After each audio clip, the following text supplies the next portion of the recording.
Fala pessoal, eu sou o Felipe Machado, esse é o canal Dados Soberanos, uma parceria com a Top 100 de Brasil, e hoje trouxemos uma executiva com décadas de mercado, atuando em bancos, fintechs, empresas de tecnologia B2B, construindo não apenas governança e compliance, mas verdadeiras máquinas de vendas com receita previsível. Camila Garcia, seja muito bem-vinda. Muito obrigada, pessoal. É um prazer estar aqui. Bom, me apresentando um pouco para que vocês me conheçam, né? Eu sou a Camila, paulistana, nasci e cresci aqui em São Paulo, sou formada em mestrado em administração de empresas, tenho aí 17 anos de carreira na área de produto, tecnologia e growth, né? Bom, os primeiros 12 anos da minha carreira foram em instituições financeiras, trabalhei ali 7 anos no Itaú, depois também no Banco Rendimento, operei também uma longa data ali no Banco Votorantim, sempre na área de produto e tecnologia, inaugurando produtos digitais, levando aí aquisição em primeiro lugar digital, evoluindo aplicativos, trabalhando com metodologia ágil, alta tecnologia também em IA. Depois de trabalhar bastante em banco, fui também trabalhar no iFood, fundando aí também o banco do iFood, né, a Mobile Pay, que depois, mais tarde, foi se tornar ali o iFood Pago. Fiz ali toda a parte de aquisição e toda a parte de cash management também, né, dos bancos ali digitais e dentro do iFood também. E mais recentemente, né, também tive uma experiência na área de logística, na Log, mas também com produto digital, escalando a operação digital ali de SMBs, né? E eu sou apaixonada por tecnologia, produto, growth, marketing. Eu brinco que o produteiro de hoje em dia não dá mais para ele só fazer produto e tecnologia, ele também tem que fazer marketing, né? As tecnologias elas têm avançado ali, né, no ramo da IA, né, em toda, enfim, parte de canais de aquisição, tanto físico quanto digital. E é bem importante aí para todo o pessoal de produto estar bem antenado nessas novas tecnologias, né? E é o que eu amo fazer, né? É você juntar ali a alta tecnologia, produto estratégia, com também go-to-market, com essa parte de escalabilidade digital. Então é um prazer aqui. Prazer é todo nosso, É um Camila, seja muito prazer. bem-vinda. Camila é uma profissional que tem uma bagagem extensa em bancos, fintechs, já montou diversas operações de Bank as a Service, bem como algumas máquinas de vendas. Tá certo, Camila? Você já montou essa famosa máquina de vendas, B2B, receita previsível. Como que foi para você montar essas estruturas nessas instituições de grandes nomes, com transatlântico de colaboradores, né? Quer contar um pouquinho dos desafios de montar essas máquinas de venda? Olha, é um tema bem vasto, né? Quando a gente fala diferentes mercados, né? Tanto o mercado financeiro, que é altamente legislado, tem bastante compliance, Banco Central, quanto, por exemplo, operações ali que também requerem de regulamentação, mas não tão de forma restritiva, né? E também depende muito se você vai operar o produto, um B2C ou um B2B, quais canais que você vai escolher, qual que é a persona você vai com qual persona você vai conversar. Isso costuma modificar muito, né, a forma como você faz growth, como você faz marketing, né, e como você pensa produto também. Bom, acho que para resumir aqui, né, de forma muito ampla, quando você faz aqui uma aquisição B2C, por exemplo, nos bancos que eu operei ali, né, na parte da rede, do Banco Itaú, operei muito com varejo, operação de conta corrente, abertura de conta digital. Poxa, quais canais que você vai escolher, né? Primeiramente ali foi operar e lançar um produto do zero, então isso eu tô falando aqui de 10 anos atrás, quando nem existia a conta corrente digital, né? Então a gente espelhava a legislação, poxa, como os Estados Unidos abre conta, né? Ah, é piscando o olho, legal, como que a gente faz melhor, né? Então, a gente criou do zero ali toda uma arquitetura, né, todo um aplicativo onde o cliente conseguia tanto enviar suas documentações, quanto fazer todo o Know Your Client, a parte de compliance, self, liveness, para a gente garantir que era uma conta idônea, né, que não era ali uma pessoa querendo fazer lavagem de dinheiro ou coisas piores, né. Então é fundamental entender, né, quem é o ICP, né? Na época a gente pensou, poxa, vamos fazer uma abertura de conta a nível de varejo, público C e D, né? Principalmente ali ponto focal dessa aquisição digital nesse primeiro momento, comunicação massificada, né, lançamento do Banco Itaú, então, poxa, a gente fez mídia televisiva, a gente fez mídia paga, out of home, marketing 360, muita mídia, né, uma comunicação mais massificada, né, isso, por exemplo, para um lançamento B2C, que foi um dos lançamentos que eu já fiz na minha carreira, né. Em contrapartida, por exemplo, eu tive lançamentos B2Bs. Então, por exemplo, o mercado B2B ele muda muito, né? Então, geralmente o B2B você precisa ter muito claro quem que é a sua persona.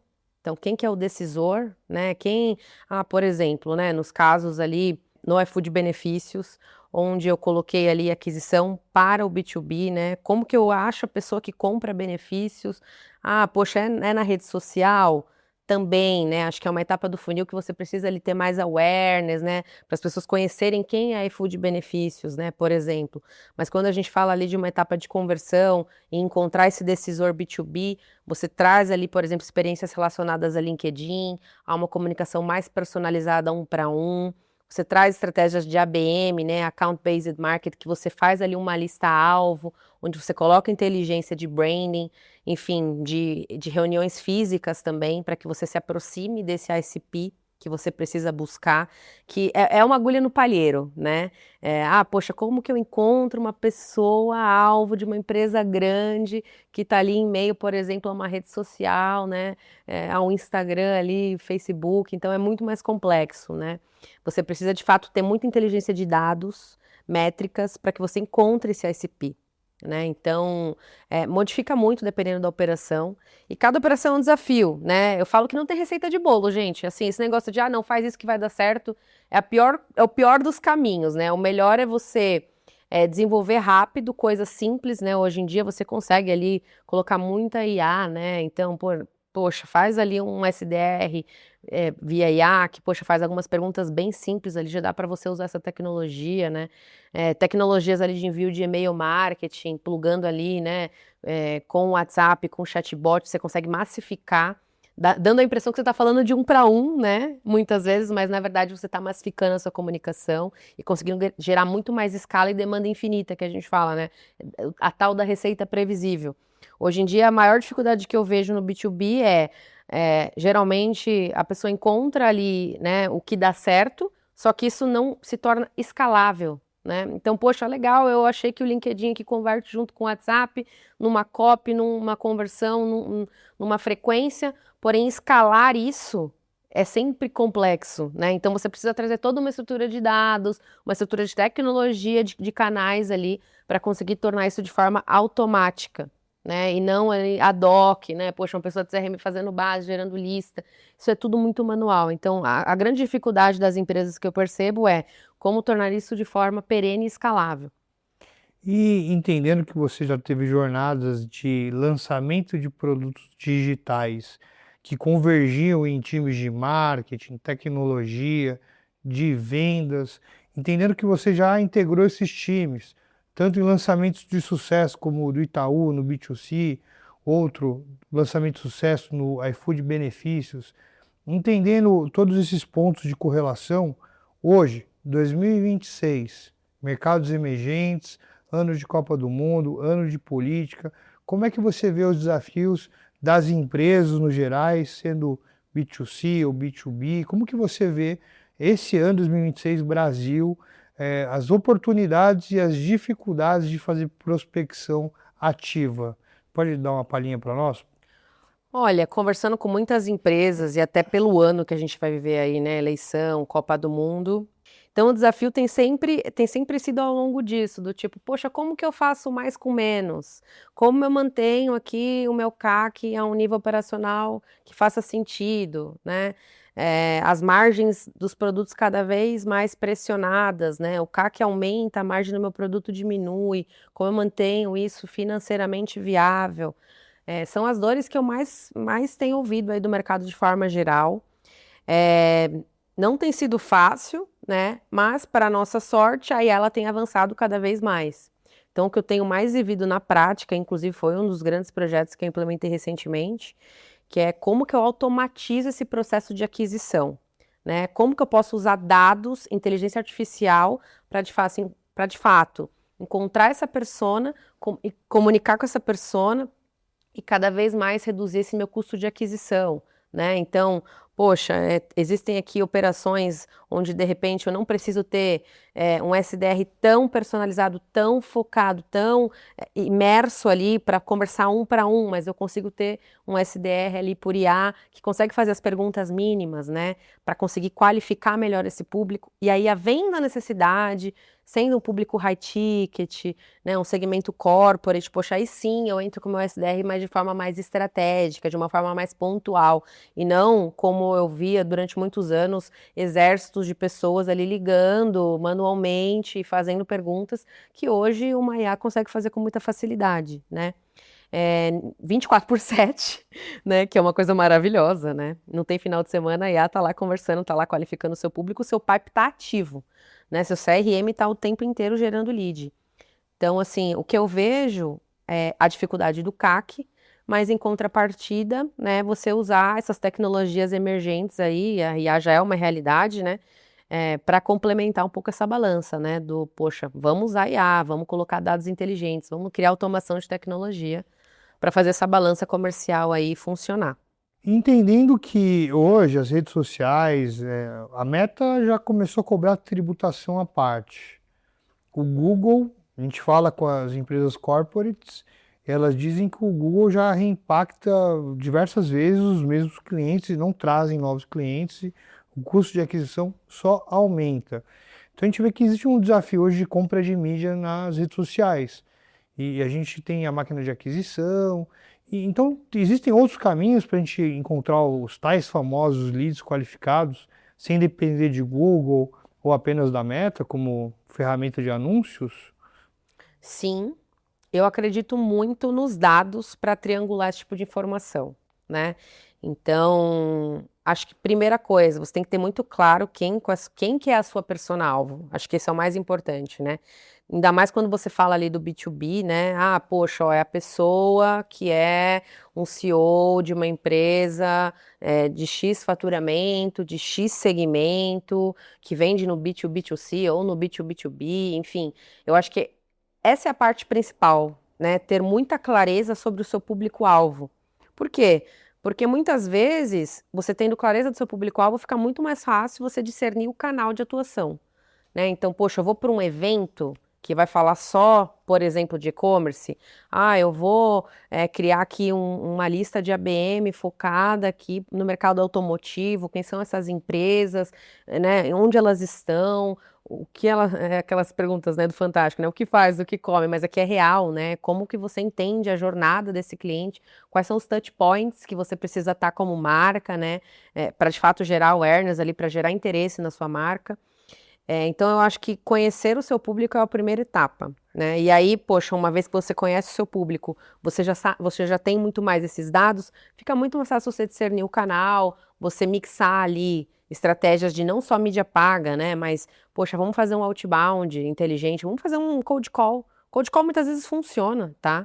É você colocar uma URA inteligente, você colocar um SMS em massa. Essas estratégias também funcionam e as pessoas esquecem desses canais que são muito mais baratos. Então, acho que tem uma oportunidade grande aí também. Quando você fala em touch points, seria então esses canais que você mencionou de... Como é que funciona isso na prática?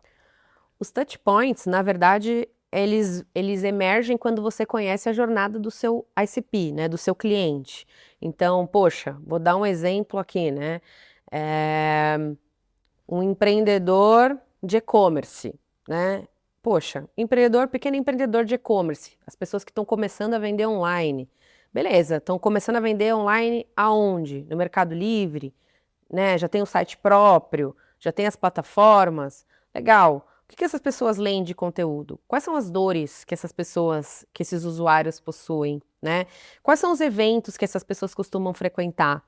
Né? Ah, poxa, quantos funcionários as pessoas têm? Ela está no LinkedIn, ela está no Instagram, ela está num evento, né?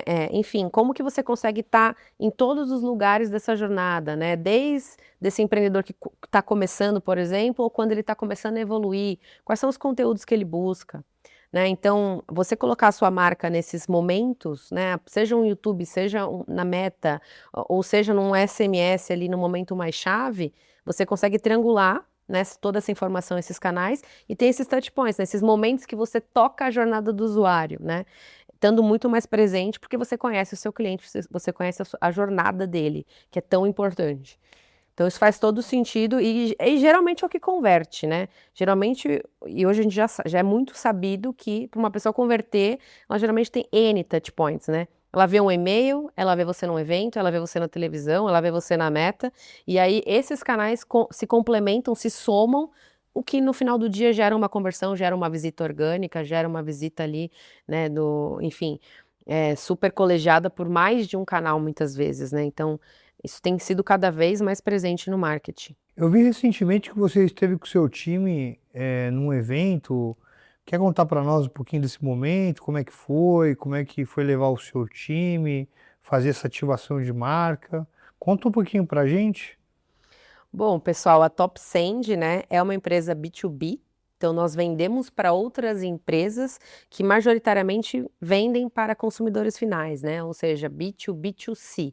A gente entendeu que de fato esse é o nosso público-alvo, né? Imergir nessa nova máquina de aquisição para mim foi um desafio, porque eu falei, poxa vida, quem não precisa de marketing? Quem não precisa de comunicação massiva? Todo mundo precisa. Eu ouvi isso de várias pessoas na empresa, né? Quem não precisa de WhatsApp em massa? Quem não precisa de SMS em massa? Quem não precisa de dados em massa? Ah, qualquer empreendedor precisa. Qualquer pessoa precisa, né? Mas foi fundamental ao longo desse processo nós entendermos, legal, todo mundo pode precisar, mas quem faz sentido para a TopSend, né? Quem que é o público-alvo que a TopSend quer penetrar, quer aprofundar, né? E aí foi então que de fato a gente definiu essa persona-alvo, né? Esse B2B2C, né? Então, a gente já entendia que ao longo ali dos nossos dados, da nossa base de clientes, a gente já detinha ali bancos, Corbans, fintechs, que são empresas B2Cs, né, em muitos aspectos que tinham operação B2C com a gente aqui há anos, né, bets reguladas que estão aí fazendo um baita de um sucesso também para o mercado B2C também, né, setores de serviços em geral, né, turismo, bens de consumo, enfim, né, mas sempre B2C. E esses eram os clientes que detinham maior LTV, detinham ali maior recorrência, maior ticket, né, enfim, ou de fato ali apreciavam melhor o nosso produto, avaliavam melhor o nosso produto. Então, de fato, né, partir dos dados, toda essa inteligência de funil de aquisição e para quem a gente ia focar o nosso produto, a nossa solução. E a gente falou, legal, mas a gente precisa escolher um segmento para começar, né, para a gente começar a fazer os nossos testes de growth. E a gente escolheu, de fato, aqui o mercado bet regulado, entendendo que é um mercado com poucas barreiras iniciais para a gente conseguir penetrar o nosso produto. Né, a gente percebeu que é um mercado muito relacional, assim, e foi de fato incrível estar no Sigma esse ano, porque a gente conseguiu perceber o quanto esse mercado é relacional, as pessoas chegam, conversam, a gente trocou informações com várias bets, vários game providers ali, né, do setor, foi muito interessante. E de fato, né, passou por todo esse brainstorm do time, essa análise de dados, concorrência, para entender que esse era o mercado que a gente queria aprofundar, primeiramente. E aí, uma vez que a gente decidiu esse mercado, a gente começou uma estratégia de ABM muito forte, né? Então, de listar todas essas bets, quem eram essas bets, quais são as dores que essas bets possuíam, são reguladas, não são reguladas, qual o tamanho desse mercado, quanto volume ele move, né? E aí, de fato, a gente falou, legal, tem um evento daqui 1 mês e meio acontecendo, que era o Sigma, e a gente falou, meu Deus, mas falta 1 mês e meio. Mas assim, precisamos estar lá, porque todas as bets nacionais estão lá, e internacionais inclusive, né? O Sigma é um evento multinacional, e assim, foi uma grata surpresa, tanto pela comoção e mobilização do time em fazer o negócio acontecer. Então, a gente se mobilizou, né, imagina 1 mês e meio para fazer um evento, é um período super curto, né? Então, pensar em toda a parte ali, não só de stand, contratação de fornecedores, mas também internamente como que a gente ia se organizar, né? Então, treinar todo o time comercial, pessoas que nem eram comerciais, né? Fizeram um treinamento com a gente ali, né? De produto, de tecnologia, de pitch de vendas, para que todo mundo lá no dia chegasse afiado, né? E conseguisse falar sobre quem é TopSend, né? Quem é TopSend, o que faz TopSend, né? E foi muito bacana, assim, porque foi uma energia surreal, o time tá de parabéns. E o resultado foi que a gente saiu ali com mais de 200 leads no nosso pipe, né? Várias reuniões agendadas, um público muito qualificado no evento, assim, vários decisores. Então, não só para leads e dados, mas o network de alto nível. E foi muito interessante, assim. Eu sou nova aqui, né, no segmento de bets e nesse mercado e estou positivamente surpresa, porque realmente network de alto nível, pessoas muito simpáticas, pessoal muito legal. E está sendo muito legal participar com o time da Top Send em toda essa transformação que tem sido aí o mercado de bet para nós. Que bacana, que legal. E como é que foi pós-evento? Você disse que coletou 200 leads e o pessoal já engajou nos leads. Os leads foram qualificados? Como é que foi? Como é que está sendo o preparo para essa jornada pós-evento agora? O pós-evento, ele também tem que ser muito estratégico e pensado até antes do evento acontecer, de fato, né? Então, nós criamos toda uma estratégia também com esses touch points, né? Então, qual que é a régua de comunicação que a gente iria fazer pós-evento, né? Esse lead, muitas vezes, ele não está, às vezes, no momento de compra, mas, né, ele conheceu a Top Send, teve ali um know-how sobre a nossa marca, sobre quem somos, o que fazemos, e, poxa, às vezes esse cliente, esse prospect, ele entra ali no momento de compra 1 mês depois, 6 meses depois, eu preciso continuar me comunicando com esse cliente, independente do momento de compra, né? Então, estar ali numa conexão para no LinkedIn é fundamental com esse público B2B, né? Ter ali uma newsletter que, pô, comunica sobre as novas features, que fala das nossas inovações, né? Enfim, chamar para um café, vamos se reunir, vamos falar de negócios, independentemente de falar de Top Send. Eu acho que isso é tão importante quanto vender, tão importante quanto gerar receita, né? O cliente que ele não virou seu cliente hoje, ele pode ser o seu cliente amanhã. Então é fundamental você nutrir este relacionamento, né? E continuar quente ali. Entendendo esses decisores, eu imagino que quando você fala com um operador regulado, dentro de um operador regulado, você tem uma cadeia de decisores. E o teu produto ele impacta em parte de uma jornada desse ecossistema. Então, você poderia falar um pouco sobre o perfil desses decisores, quais são as dores que eles trazem? A gente sabe que tem dor do tech, do negócio, e tem dor de gestão, fornecedor. Então, como é que essas dores, como é que você acolheu essas histórias e aonde a Top Send entra nessa jornada como um todo? Perfeito. Acho que, bom, quando a gente imergiu nesse mundo de bets e a gente foi entender persona-alvo, né? Quem vê valor no nosso produto, quais são as dores, enfim. Eu acho que a primeira persona que se destacou foi o público ali do CRM, né? Foi o público do marketing, né? Então, poxa, qual que é a dor de um CMO? Qual que é a dor ali, né, enfim, de um head de CRM ali dentro de uma bet? Inclusive, as bets, eles são, assim, master em CRM, né? Eles dependem muito desse know-how para conseguir, de fato, vender bet, para, de fato, fazer apostas ali, ter todo esse engajamento do público, né? Então, são pessoas, assim, que trazem uma expertise de mercado muito grande. Mas a dor comum que eu encontrei, assim, entre elas foi a questão de automatização, a falta ali, poxa, Camila, eu quero muito fazer, mas, ó, eu tenho uma dependência de tecnologia e o roadmap ali não está muito favorável para mim, né? Então, entendendo essa dor, foi quando a gente entendeu que a gente precisava ter uma venda consultiva, que iria além ali do disparo, além do dado, mas ajudar de fato essa pessoa de CRM, de marketing, a entender melhor a persona, entender melhor os dados que ela detinha ali na mão, né? Então, poxa, pegar a base dessa bet e entender, pô, tá na região de São Paulo, tá na região do Nordeste, qual que é a idade, qual que é o sexo, qual que é a renda, né? Esse público tá ok? Não, você quer penetrar um mercado novo, você quer de fato focar no mercado que você está. Olha como o dado ele é importante, né? Como a forma que você se comunica, qual que é a copy que você vai utilizar, né? Hoje é um mercado que está cada vez mais legislado, então, poxa, eu não quero falar com menor de idade, não quero falar com PEP, né? Ou não quero falar ali, por exemplo, né, com uma pessoa que recebe o Bolsa Família. Mas me explica um pouco melhor. Eu achava que a Top Send fazia o SMS, a ligação, mas você está dizendo para mim que a Top Send consegue entender o perfil do jogador? Como é que funciona isso?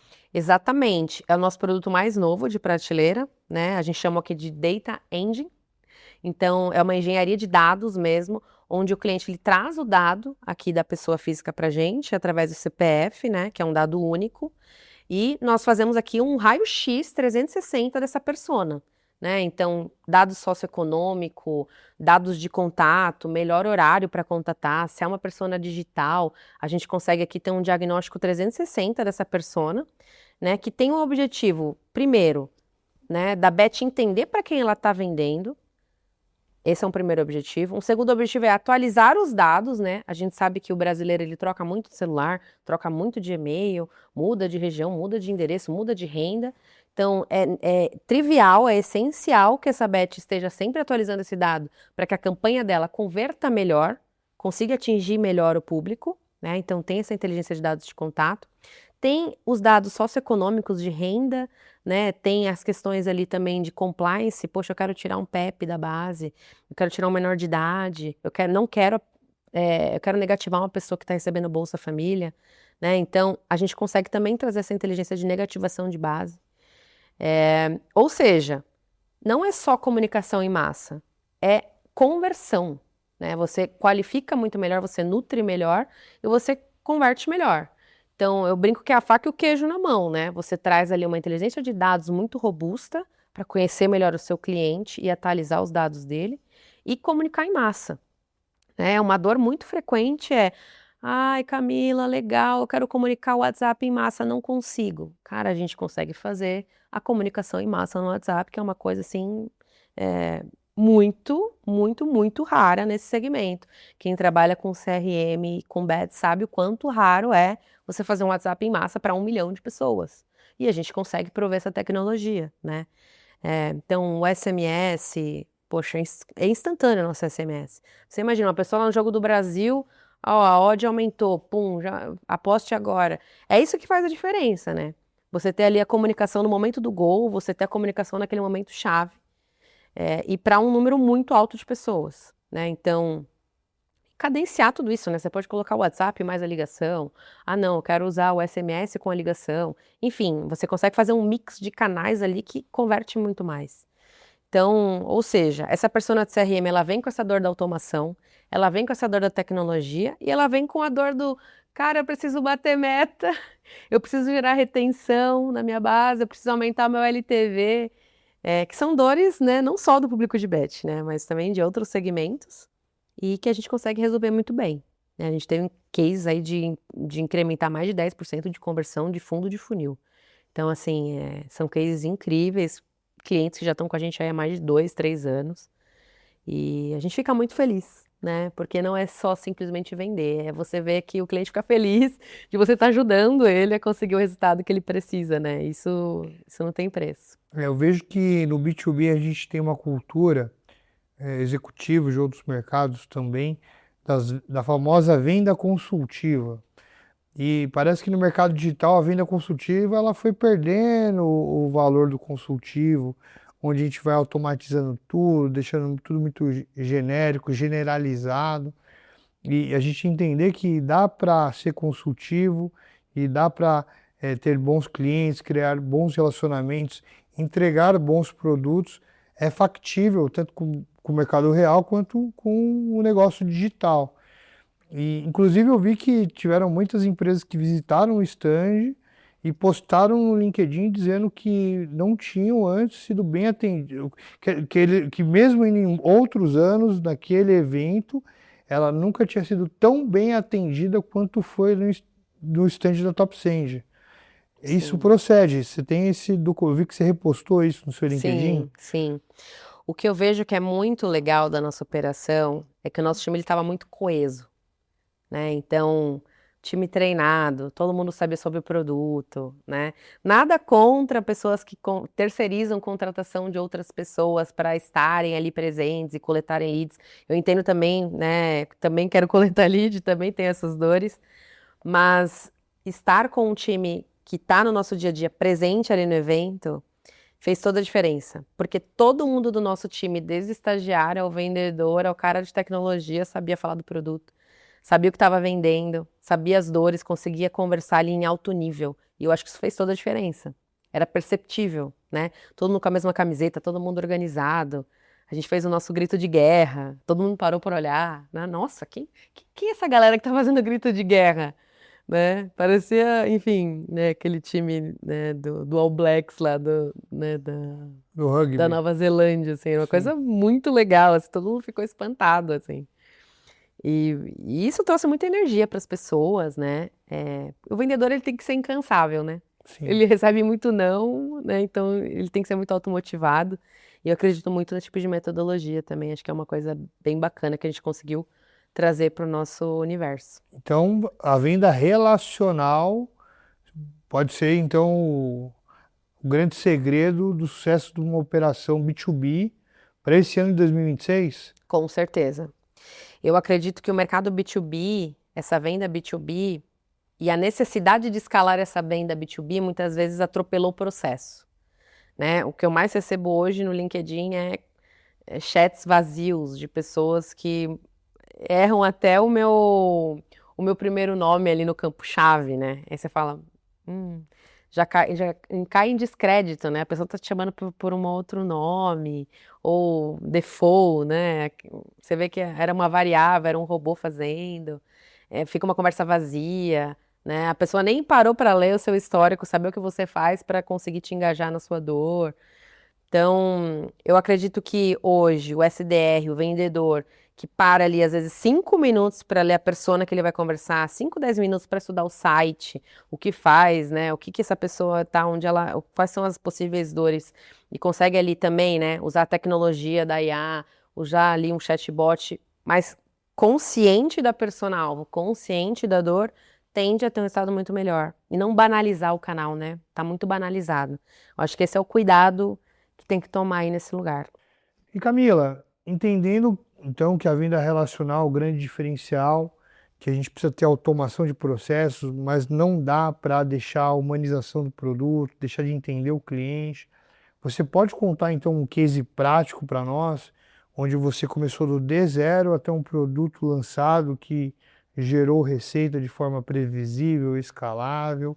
Você pode falar desse produto e alguns detalhes onde as pessoas que estão nos assistindo podem até mesmo pegar algumas ideias e compor depois na estratégia de aquisição ou lá na ferramenta da TopSend. Claro. Conta um pouquinho para nós sobre um case que vocês desenvolveram. Claro. Nós temos alguns cases, mas eu vou citar aqui um case recente do Banco C6, né? Onde a dor do nosso cliente é: queremos crescer a aquisição digital de contas premium, cartão Carbon, né? Ou seja, público A mais, cliente qualificado, né? De fato, é uma dor hoje de aquisição do banco que eles trouxeram para a gente de forma muito aberta. E a gente pensou em conjunto ali, né? Enfim, como escalar canais, como trazer inteligência de dados, para que a gente primeiro encontrasse essa persona, entendesse essa persona, os comportamentos dessa persona, e uma vez encontrado essa persona, esse ICP dentro da nossa base, como que eu de fato cadencio canais para conseguir ter consistência e escalar minha receita, né? Então, o que nós fizemos aqui foram muitos testes. Não foi simples, tá, gente? Assim, foi zero básico. Primeiro, a gente trabalhou na triangulação dos dados, né, socioeconômicos, dados de contato, entender ali dados demográficos também, para conseguir encontrar essa persona, público A e B, Brasil, consumidores ali, né, digitais, né, e aí baseado nessa persona, a gente conseguiu colocar toda uma inteligência de canais de aquisição. Então fizemos muitos testes, né, e entendemos que a melhor conversão foi no canal de ligação, onde a gente conseguia coletar o consentimento, ou seja, 100% compliance, tá? A gente entendia ali, né, o opt-in do cliente, e aí, a partir disso a gente conseguia colocar cadências de comunicação, né? Poxa, então a ligação integrava com o WhatsApp, e aí o cliente conseguia ali fazer o download do aplicativo, abrir a conta ali com 100% do compliance, Know Your Client instaurado, e conseguir de fato fazer essa aquisição. Foram mais de 10 mil contas digitais abertas nessa persona, que é super rara para o banco, né? E foi uma das operações de sucesso que a gente teve ali no B2C. Case de B2C real, tá? Super validado. Case de banco, mega complexo de fazer compliance nesse segmento. A gente conseguiu atender ali todos os pré-requisitos de segurança, de compliance do banco, né? É importante dizer. E muito bacana, a gente ficou muito feliz. É um dos grandes cases que a gente tem de sucesso aqui na empresa. E hoje, se eu, como operador regulado de iGame, ou se eu tenho um banco digital, eu consigo compor as mesmas estratégias dentro da ferramenta da TopSend? Sim, é super possível, né? Por exemplo, esse foi um caso de B2C. No caso de bets, a gente também tem outros cases de B2C, até em esferas de dor diferentes, né? Por exemplo, a gente teve a Start recentemente. Ah, Camila, poxa, a gente está aqui fazendo várias comunicações para a nossa base, mas a gente quer aumentar o nosso LTV, a gente quer que esse nosso apostador, né, não faça ali só um primeiro depósito, mas também vários depósitos, que a gente consiga melhorar a nossa retenção, né? A gente atuou muito forte aqui na atualização de dados, então a gente percebeu que a base da Start, em um devido momento, não estava tão atualizada a nível de telefone, a nível de e-mail. A gente entrou, né, de fato, ali a partir do CPF, né, numa operação também 100% compliance, para enriquecer esses dados, né, uma atualização cadastral imensa na base, onde a gente conseguiu ali aumentar mais de 10 pontos percentuais de conversão de funil. Então, poxa, um SMS ali que estava convertendo de end-to-end a 5, 7%, passou a operar em mais de 10% de conversão, né. Então, eu brinco que o pessoal do CRM às vezes não está pensando nisso, né, poxa, quer colocar comunicação, comunicação, comunicação, mas nada adianta se a sua base estiver desatualizada. Nada adianta se a pessoa já mudou ali de TIM para Claro ou para Oi, enfim, e você não vai mais conseguir capturar aquele cliente pelo celular. E somente o B2C usa a plataforma da TopSend? Não, nós temos muitos cases também para o B2B, né? Recentemente, por exemplo, a gente teve ali um case com a Easy B2B.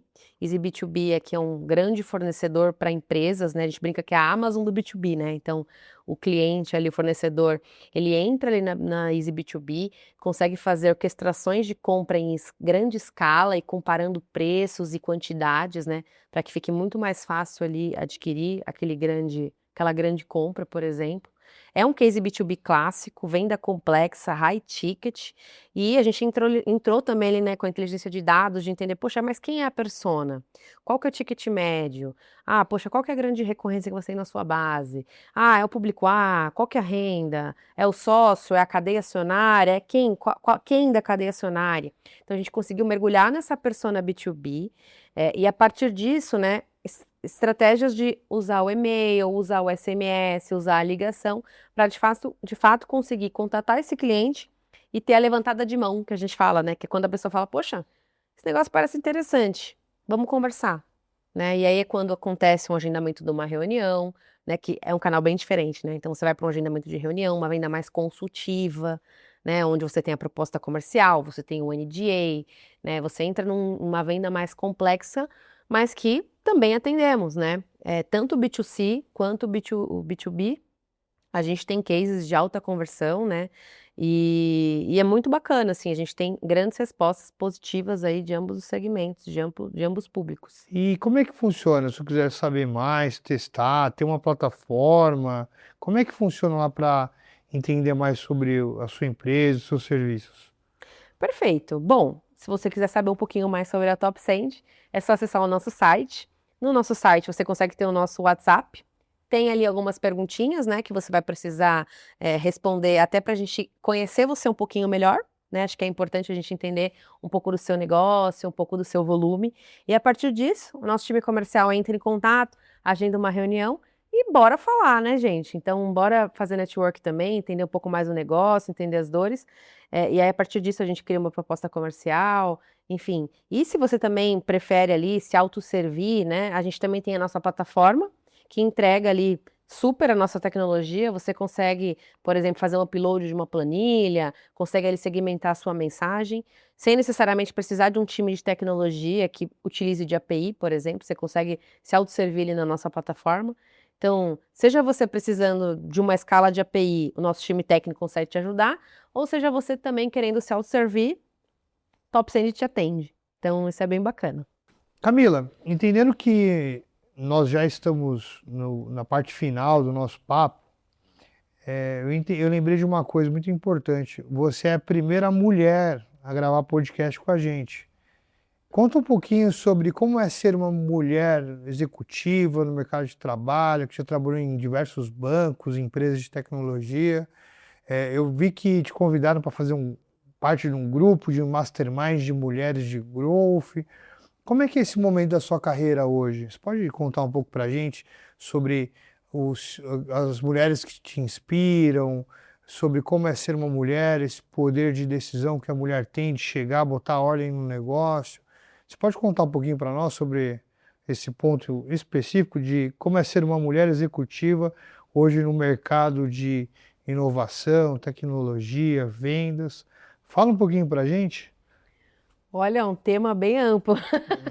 Eu poderia ficar um podcast inteiro só para a gente conversar sobre isso, né? Uhum, Mas, primeiramente, a gente tem que aumentar esse volume de mulheres aqui, né, gente? com Bora certeza. lá, né? Começar a trazer mais mulheres aqui para o nosso podcast, acho que é bem bacana.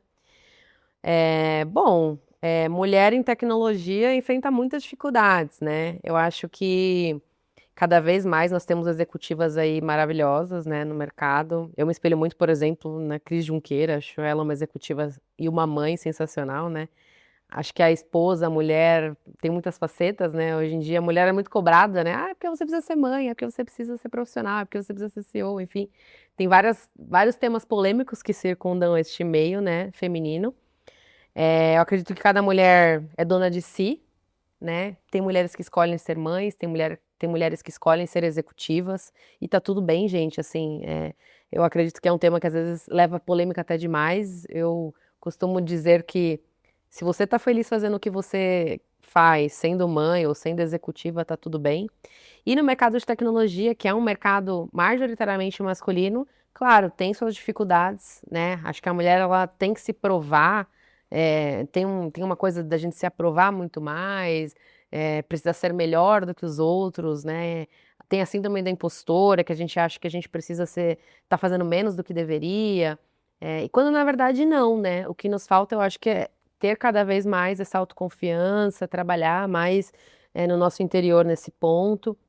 Mas sabendo, né, que nós temos aí anos de diferenças salariais, de machismo histórico, não é um tema fácil, não é um tema fácil, mas eu acredito muito que isso está em mudança, isso está em melhoria contínua ainda, né, temos muitas coisas para melhorar, mas eu tenho visto uma melhora significativa, né, mulheres cada vez mais, né, liderando grandes empresas, mulheres CEOs, né, mães maravilhosas também. Então, eu sou muito esperançosa, eu acho que a gente tem lidado muito bem com isso.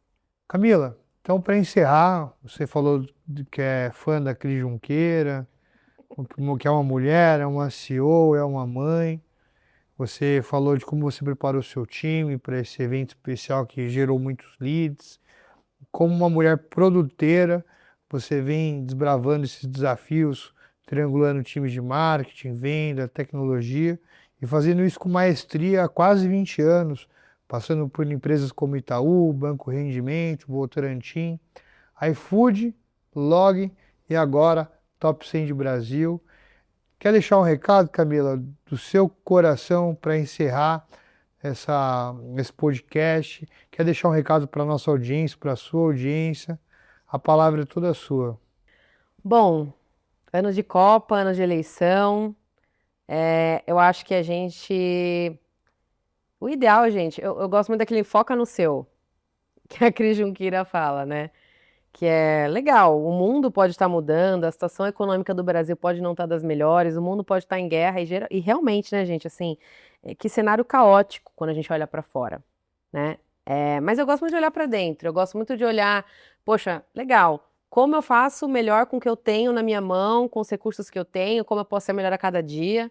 Então, se você é do marketing e tem uma meta que está muito difícil de ser alcançada, se você é do time de CRM e, poxa, tá complicado conversar, conseguir budget.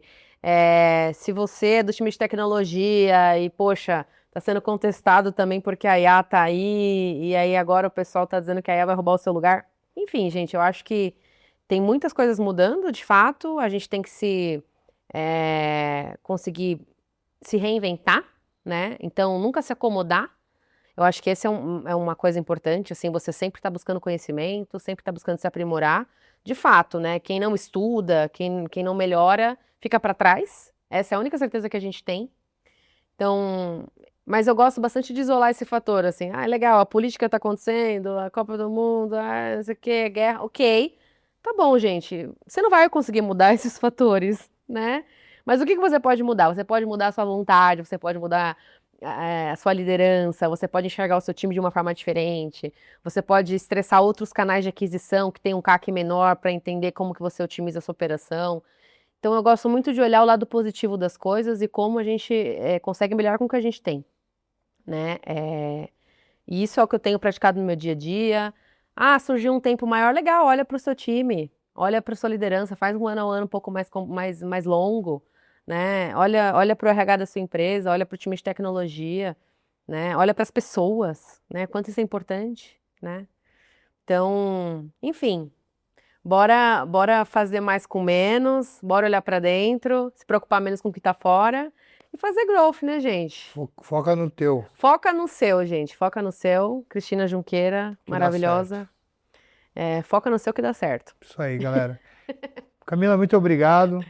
Foi um prazer Obrigada. tê-la no nosso podcast Dados Soberanos e desejamos para você, para a TopSend, um futuro de muito sucesso. Muito Muito legal. obrigado. Obrigada, Felipe.